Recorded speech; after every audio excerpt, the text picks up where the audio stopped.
ایک بادشاہ تھا جس کی 6 بیٹیاں تھیں اور کوئی بیٹا نہ تھا۔ جب ملکہ نے خوشخبری سنائی کہ وہ ایک بار پھر ماں بننے والی ہے تو بادشاہ نے سختی سے کہا، اگر یہ بچہ بھی لڑکی ہوا تو میں اسے زندہ نہیں چھوڑوں گا۔ ملکہ یہ سن کر بہت پریشان رہنے لگی۔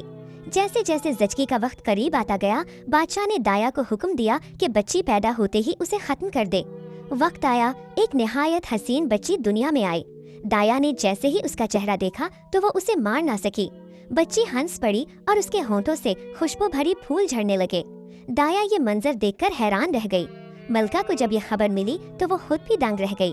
اس نے دایا کو بہت سا سونا چاندی دے کر کہا کہ بادشاہ سے جھوٹ بول دے تاکہ وہ ننھی شہزادی کو چھپ کر پال سکے۔ یوں شہزادی خفیہ طور پر بڑی ہونے لگی۔ جیسے جیسے وہ چلنے لگی، اس کے ہر قدم سے سونے اور چاندی کی اینٹیں برآمد ہونے لگیں جنہیں ملکہ چھپا کر رکھ دی۔ کچھ عرصہ گزرا، ایک قحط آیا اور خزانہ خالی ہو گیا۔ بادشاہ فکر مند بیٹھا تھا کہ ملک کیسے سنبھالے۔ تب ملکہ نے اپنے خفیہ ذخیرے سے چند اینٹیں بادشاہ کو لا کر دیں۔ بادشاہ حیران ہوا اور وجہ پوچھی۔ ملکہ نے کہا، پہلے وعدہ کریں کہ میری جان بخشی ہوگی۔ بادشاہ نے وعدہ کیا۔ تب ملکہ نے اپنی 7ویں بیٹی کو سامنے لایا۔ وہ چلتی تو سونے چاندی کی اینٹیں بکھرتی اور مسکراتی تو پھول جھڑتے۔ بادشاہ نے پہلی بار اپنی ننھی بیٹی کو دیکھا اور دل پسیج گیا۔ اس نے ملکہ کو معاف کیا اور بیٹی کو سینے سے لگا لیا۔ لیکن بڑی بہنوں کے دل میں حسد کی آگ بھڑک اٹھی۔ بادشاہ نے حسد ختم کرنے کے لیے اپنی سب سے چھوٹی بیٹی کے لیے ایک الگ شاندار محل بنوایا۔ ایک دن بادشاہ نے سفر پر جانا تھا۔ اس نے بیٹیوں سے پوچھا کہ واپسی پر کیا تحفہ چاہیے۔ چھوٹی شہزادی اپنی دعا میں مصروف تھی۔ اس نے اپنے کنیز سے کہا، بادشاہ سے کہو صبر۔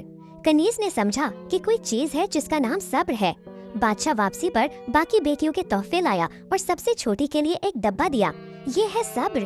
شہزادی نے کچھ نہ سمجھا اور ڈبہ ایک کونے میں رکھ دیا۔ ایک دن گرمی میں پنکھا تلاش کرتے ہوئے اس نے ڈبہ کھولا تو اندر ایک حسین و جمیل پنکھا پایا۔ جیسے ہی اس نے پنکھا ہلایا، ایک نہایت خوبصورت شہزادہ اس کے سامنے آ کھڑا ہوا۔ شہزادی اسے دیکھ کر بے ہوش ہو گئی۔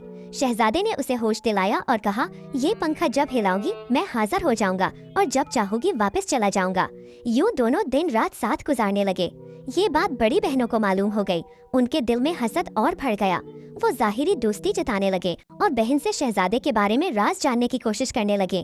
انہوں نے ایک دن کہا، ہم نے تمہارے مہمان کے لیے ایک نرم بستر تیار کیا ہے، لیکن اس بستر پر انہوں نے شیشے کے ٹکڑے بچھا رکھے تھے۔ چھوٹی بہن نے اعتبار کیا اور پنکھا ہلا کر شہزادے کو بلایا۔ وہ جیسے ہی بستر پر لیٹا، شیشے کے ٹکڑے اس کے بدن میں چپ گئے۔ شہزادہ خون میں نہا گیا۔ شہزادی گھبرا کر پنکھا ہلانے لگی اور اسے واپس اس کے دیس بھیج دیا۔ دن گزرتے گئے مگر شہزادہ دوبارہ نہ آیا۔ شہزادی روتی رہتی اور پنکھا ہلاتی لیکن کوئی جواب نہ ملتا۔ آخر اس نے عزم کیا کہ وہ خود شہزادے کے دیس جائے گی۔ اس نے لڑکوں کے کپڑے پہنے اور سفر پر نکل پڑی۔ جنگلوں میں بھٹکتی رہی۔ ایک دن ایک درخت کے نیچے آرام کر رہی تھی کہ اس نے ایک طوطے اور مینا کی باتیں سنی۔ مینا نے کہا، اصل علاج تو اس دیوے ہیکل جنگلی کبوتر کی یخنی ہے جو قد میں انسان جتنا بڑا ہے اور جس کی آنکھیں نیلی ہیں۔ اگر اس کبوتر کی یخنی بنائی جائے اور شہزادے کو پلائی جائے تو اس کے سارے زخم ٹھیک ہو جائیں گے۔ یہ سن کر شہزادی نے ارادہ باندھا کہ وہ اس کبوتر کو ڈھونڈے گی۔ کئی دن جنگلوں اور وادیوں میں پھرنے کے بعد وہ ایک گھنے درخت کے پاس پہنچی جہاں واقعی ایک دیوے ہیکل کبوتر بیٹھا تھا۔